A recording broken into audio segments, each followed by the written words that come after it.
Greetings folks, Pasta is here with a new build. This was long requested, since well, great swords are super cool and Arondight is indeed Sir Lancelot's favorite side piece.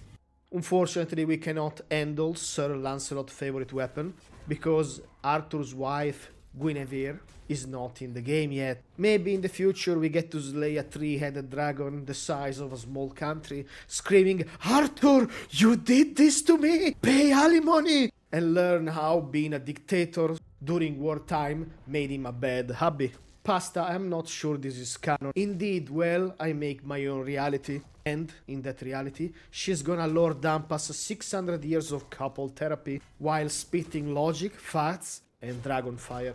So, you cannot complain about spoilers when this happens. Okay, let's talk about the build. We are a 200 build, low life berserker, pure warrior, pure chaos, pure damage. If you played my titanium tonic build with 2 axes, well, this is similar, not as strong, but at the current stage nothing is strong as titanium tonic. The trade-off, however, is that we are very squishy, so we need to stack those HP. Also, yes, you can play this build at full life with life leech, but this will cost you quite a big chunk of damage. However, don't worry, as Arondight is a quite strong weapon. Alright, in this video I will go through gear, perks, Sarras skill tree, attributes, how to set them up during leveling, and I will have a best start leveling section that I did in a different way than usual. Let's begin. Alright, let's look at our gear. First of all, the weapon needs no explanation. This is Arondight, Lancelot weapon. You get this one at the end of Act 1 when you clear the crypt. However, due to the high stats requirement, you will only realistically be able to use this one at mid to end Act 2, depending on your level, of course. Arondight will build more damage the lower your health. However, the base damage of Arondight is still quite good, even if you play at full health. In the leveling section, I will go through which weapon, in my opinion, you should use while leveling, because this game has a lot of good two-handed options. The other weapon is Thornsword. Thornsword is here so that we can lower our health easier, because we will build a lot of health and getting that health down is kinda annoying. The only difference between having Thornsword or not are 3 points that we're gonna put in practicality. For our helmet we're gonna use Crystal Walker. This build is an endurance stacker after all, and since we are fully physical, nothing really beats this helmet. Crystal Walker in Act 3, before you can use Crystal Walker, you can use Duelist Knight, you can even play this build fully in Lancelot, but it will have less damage. For our boots, we're also gonna use Crystal Walker boots. They will give you a lot of crit, but they come with the annoyance of 25% reduced movement speed. In case you do not want to use Crystal Walker, you can use Crow's Boots, part of the Morrigan set, that will come also in Act 3 if you sided with Self. I don't have them on this build, but the requirements are compatible with our build, so you can use those instead of Crystal Walker. However, they will provide you less critical. For our pants, we're gonna still use Crystal Walker.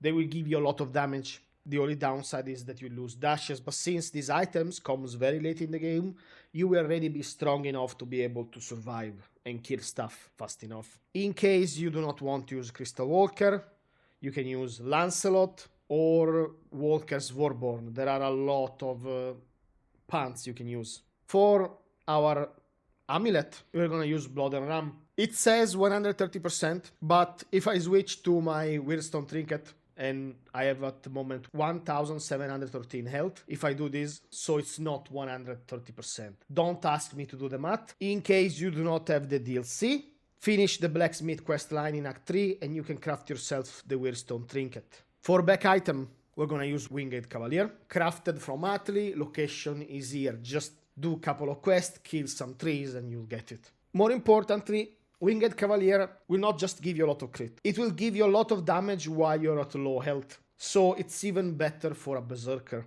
Before, you can use Dual Knight Cape, you can use Ashen Veil, if you really don't want to craft Winged Cavalier. However, you will need to finish Act 3 and then go in the script of Sir Galahad and you can find this laying around in one of the coffins. For rings, anything that gives you health. If you're playing a full life build, then Perilous Orbs for more crit, because, well, you're gonna miss out on some of the perks of Chest Lancelot, our only piece of Lancelot, ironically. that will give us 25% crit when we are below 20% health. 4 are gloves. We're gonna use Prophet. This is part of the Red Death questline in Act 2. It's incredibly powerful because this build doesn't have a lot of critical damage, so this helps compensate. However, it makes us drop our HP even lower, so some people do not like this item. In that case, Duel Knight from Abigor, the new Martyr's Gloves from DLC, the first enemy that you fight gives you this. Or even the Blackwater Gauntlets from the DLC are all options you can use instead of Prophet. If you're playing full life, use the Novice of the Ogre Hunter. You will see the location in the leveling section of this video. And that's pretty much it. Let's look at the attributes. Pasta, what are the attributes? It's incredibly simple. We want to prioritize the attributes that we need to use our gear. So we need 18 strength, 15 endurance, and 10 dexterity. The practicality, if you don't want to use Thornsword, then don't put points in practicality. The perception is needed for the rest of our gear. So let me show you how to allocate them. We start with 6 points in strength. You have a choice here. If you're good at dodging and you're playing in veteran, you can immediately go 13 strength and then 6 endurance. The reason why we do this is because 6 and 6 is the requirement to use the Knight and Duel Knight sets in Act 1. Yes, you can make yourself pieces of the Revenant set. In that case, you need to alter a little bit the stats, but since I don't want to force people to craft when it's not necessary, we go this way. So 6 and 6 and then 13 points in strength. 13 is necessary for our bonker. 15 strength, 15 endurance. 8, okay, now you can equip the entire Lancelot set. 18 and 10, boom. Now you can use Arondight and full Lancelot. That is amazing. Afterwards, 6 points in perception. If you want a Thornsword, you put those 3 here. And then endurance, endurance, endurance, endurance, endurance, endurance, endurance, endurance, endurance. And then you're good. If you're planning to play only full life, you're gonna miss out on some crit. In that case, you will need to move at least, I would say, 10 to 20 points in perception. Or you use other sources of critical strike from gear. That is up to you. There are many variables here. Okay, let's look at the skill tree and then the Sarras skill tree.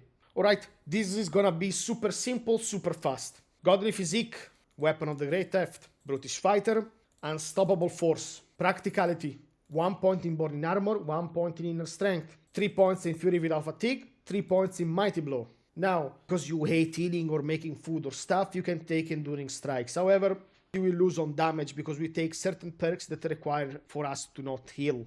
So, it is what it is. Regardless, 1 point in Unstoppable Impact, Dominating Presence, Executioner. Then we go in Practicality, Max Born in Armor, 1 point in Armor Skin, the Best Offense. I know this is early, but as soon as you lock Red Death, Plague Warden. In Perception, 1 point in Extra Lucky, 1 point in Critical Cascade. We go in Endurance, 3 points in Increased Vitality. Carnage, Cruelty. Now, as I said earlier, if you self-heal, you have to give up on these 2 points. Unstoppable Rage, Furious Assault. We go back in Strength. 3 points in Perpetual Swing. Giant Grace. In Perception, we max Extra Lucky, go for the Eyes. 2 points in Respite and Cruelty. 2 points in Deep Wounds. We go in Practicality, Exploitation and Affliction. So we have extra damage when stuff has a bleed on them. Then we go in Red Death. Max Cry in Pain. Long Regret. Give in and give up. Grieve, tie enemies 1 point. 2 points in Critical Aegis. In Practicality, we're gonna put 3 points in Toughened by Pain. We're gonna put 1 point in Healthy Appetite, 1 point in Rejuvenation, 1 point in Old Mother Blessing, 1 point in Unnatural Resilience. Now you can put Mana Battery and 2 points in Invigorating Energy if you're using Mana Relics. Otherwise, you don't do this. We don't get that much HP from here, only 20% of our mana. We take Last Stand, Reckless Frenzy, Deadly Assault. Well, these are the essential points. If you want the rest, you can take more points in Red Death if you want.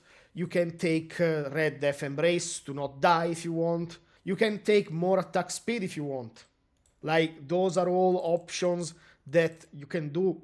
Now let's look at the Sarras tree. Okay, my suggestion for this build is to play as a warrior through the Sarras tree. Yes, we can play as Mystic or Rogue. That's also possible. You can even mess around and play, doesn't matter. Strength in numbers is gonna be our first point. Then we're gonna take Menace of the Weary. This is gonna be effective on most enemies out there. Then we're gonna put 1 point in Desire for Speed. and 1 point in useful overload. Then we're gonna take Kickstart, and then Vicious Gamble. Now, Vicious Gamble is optional. I personally like it. It will increase the range of your maximum damage, but lower the minimum damage. So, if you don't want to play with this one, take something else. Afterward, we can take the heaviest of attacks. However, you will not hold the heavy attacks for 3 seconds. No way. Floating Force, the range is not insanely high, but there is not a lot that we can benefit left on the tree. And then 1 point in Juggernaut.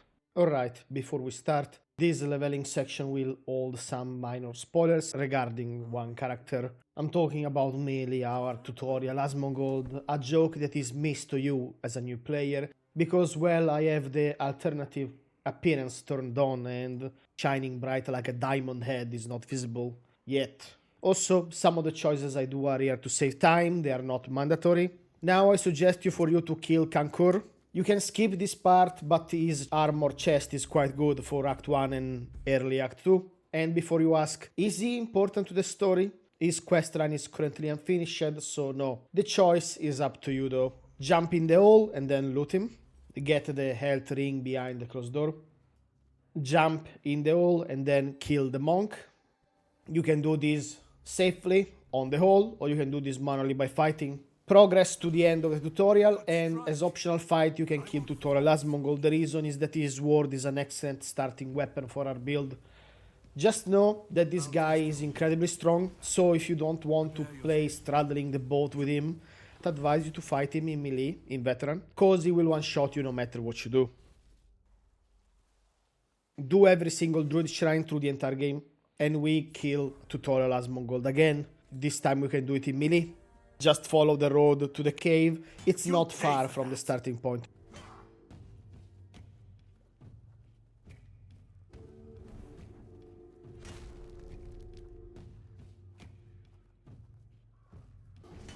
I'll test your mettle in combat.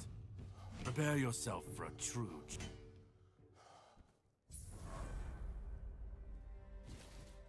Then we go to our favorite duelist Abigor on our way to the keep. The issue with Abigor is that it's a quite hard fight on melee, and it's kinda like a joke on ranged and magic builds. The main reason is because he will retaliate if his shield is up and you can kill yourself, plus it does a lot of damage. So you can kill him normally when you're stronger or get the gear now. Just be careful, his dash knife combo is quite deadly.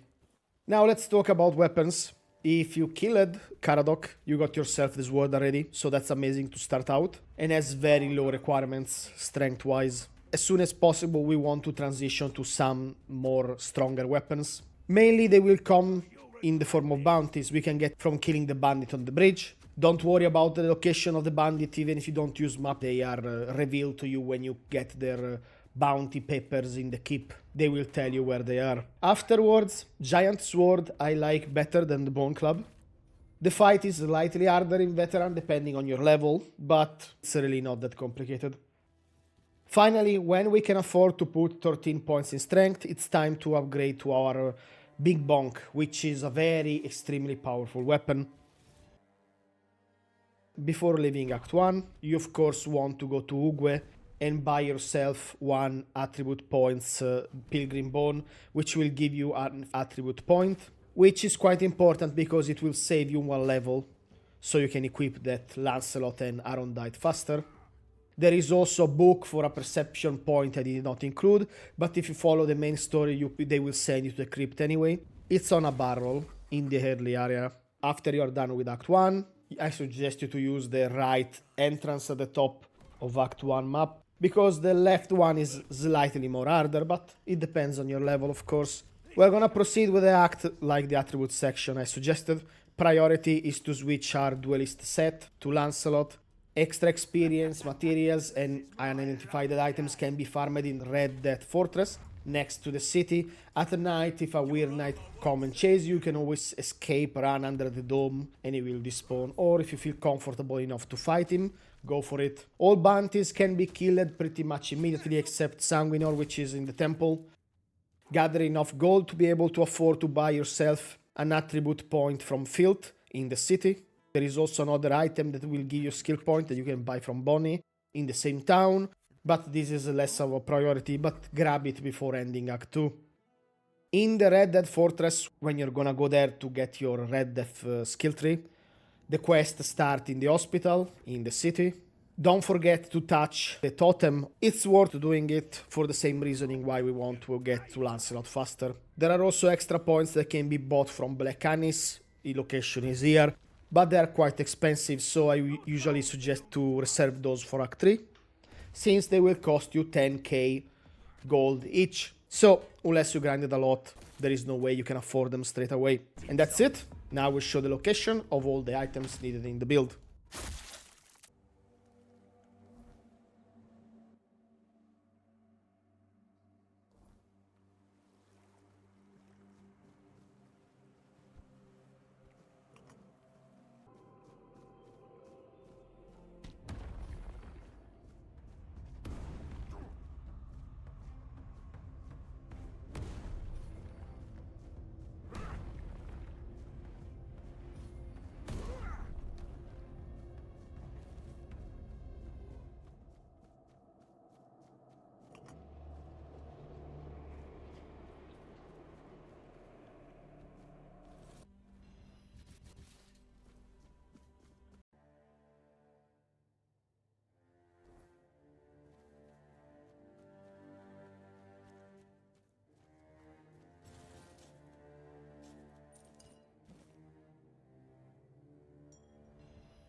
Stay sharp.